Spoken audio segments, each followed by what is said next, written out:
কারণ তোর মাকে তুই 10 বার আম্মা আম্মা কয়ে ডাকো, এরপর মা জবাব দেয় না। তুই তোর আব্বাকে আব্বা কয়ে বারবার ডাকো, বারবার জবাব দেয়। ওরে বান্দা, তুই এতবার পা কয়ে ডাকছো, তুই এতবার আব্বাকে আব্বা কয়ে ডাকছো, তোর মা মাঝে মাঝে সাড়া দেয়, কিন্তু তুই যা চাও তোর মন মতো সব সময় দিতে পারেন।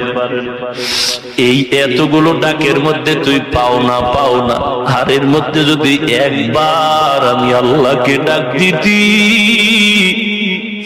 ওরে বান্দা তুই যদি একবার অন্তর ভরে জিহ্বাটা নাড়ায় আল্লাহ বলে ডাক দিতি, আমি আল্লাহ তোর মায়ের গর্ভে কত দয়া করেছি তুই জানো না রে বাবা। আমি আল্লাহ দুনিয়াতে আসার পরে তোর কত দয়া করেছি। ওরে বান্দা, তুই এমন কেন নিষ্ঠুর হয়েছ? একবারও আমি আল্লাহকে ডাক দিলি না রে গোলাম। আমি আল্লাহ প্রথম আসমানে এসে ডাকি,